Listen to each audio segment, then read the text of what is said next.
So Paul Fenewald, who has joined us earlier, the Director, Center for Education Safety, works with the MSBA, Missouri School Board Association, and we've kind of sort of wrap up our visit here with a lot of different topics. We've talked curriculum and accreditation and safety with Paul. How about in Northwest? If you had to say my number one, issue or concern or goal every day, what's top of the list? Is there top 2 or 3? I'd say there's top 2 or 3, but a lot of them center back around funding. Just how do we do more with less? Because ultimately we've seen significant cuts over the years, and we understand that. It's been a tough economy, but how do we be creative about coming up with ways to give our kids opportunities to be that 21st century learner with having a little less, because we know technology is more every year. So we've had to be creative in our approach to the way we're getting technology in kids' hands, how we're getting technology into our teachers' hands so that they are able to use that in their instruction, because that's what our kids need, and that's what they're going to need to be competitive.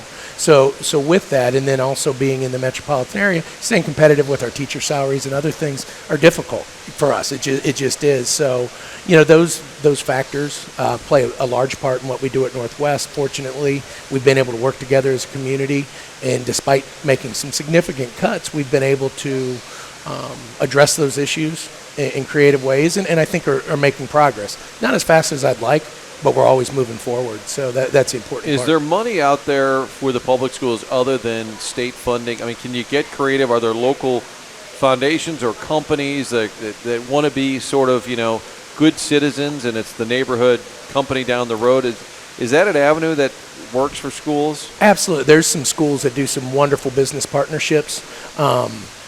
I know the Rockwood School District does a ton with community partnerships that way.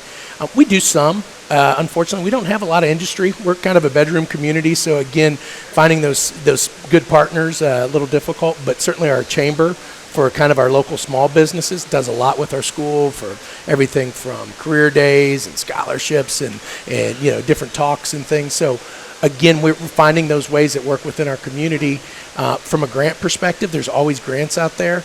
It kind of depends. It depends upon how creative you can be about trying to get the programs that you think you need for your kids to fit the program guidelines of some of the grants. But certainly we've been fortunate to receive some over the years that have made a difference for our kids. And Paul Fenewald, I dubbed him the top cop for the MSBA, the safety guru with us. How much of what you're teaching people and going into schools and talking safety butts up against funding, or where they say, well, we'd like to do that, but that's going to cost a lot? Well, that can always be an excuse, but I try to tell people that, hey, that's just an excuse.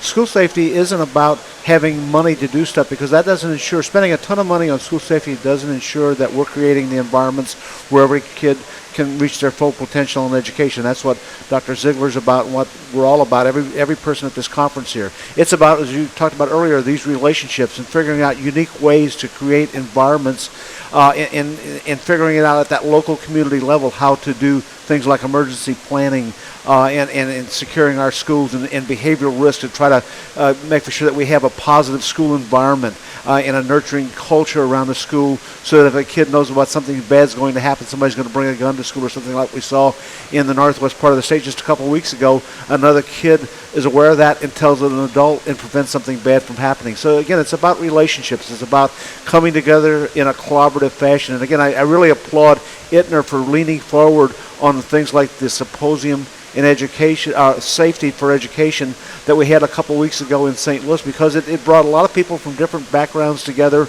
critical thinkers, and we all learned from that. And that's what it's about, those relationships, always leaning forward, learning what's out there, what makes sense, what doesn't. And I wonder at this conference how much you hear from the rural and the cities, and where you kind of opened your eyes. Well, I didn't know that was an issue. I didn't know. We've never dealt with that. Or even though you guys have the common goal of educating kids, there's a lot of different school districts. We have 519, I think it was the number, school districts in the state of Missouri. You have to stumble into a lot of just different challenges that thankfully you're not dealing with. Well, and I think that was that benefit that I spoke of earlier, that being a part of MASA, you do understand that diversity, and you can pick up little things, whether your district's 25,000 like Springfield or 50. Because we have some of those districts, there's little things that you can pick up and nuances that network creates a lot of capacity for us to do better, you know, and that's the beauty of the time I spent with Massa, was understanding that diversity throughout the entire state and how that can all be brought together in a network that benefits us all.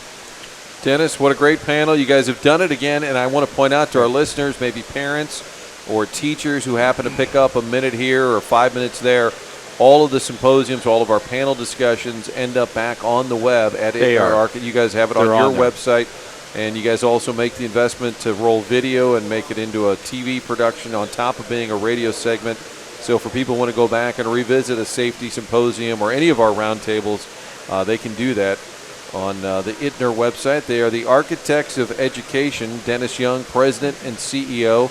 Robert Vogel. It's been fun to be down here, guys. Thanks so much. Well, Martin, we'll see you on the water. I was going to say one thing, if I could echo what Paul said, creating relationships with kids, that they have adults that they feel comfortable, because they know oftentimes some of the things that we don't as adults that are going on in schools, but giving them those opportunities to create those relationships, whether it's with a teacher, an adult, some other, those are so important to schools being successful. And I have to echo what he said there. It is all about those relationships and making sure every kid has an adult that they feel comfortable sharing with. It's a great point. We're here at the 2016 Massa Spring Conference, which is the Missouri Association of School Administrators.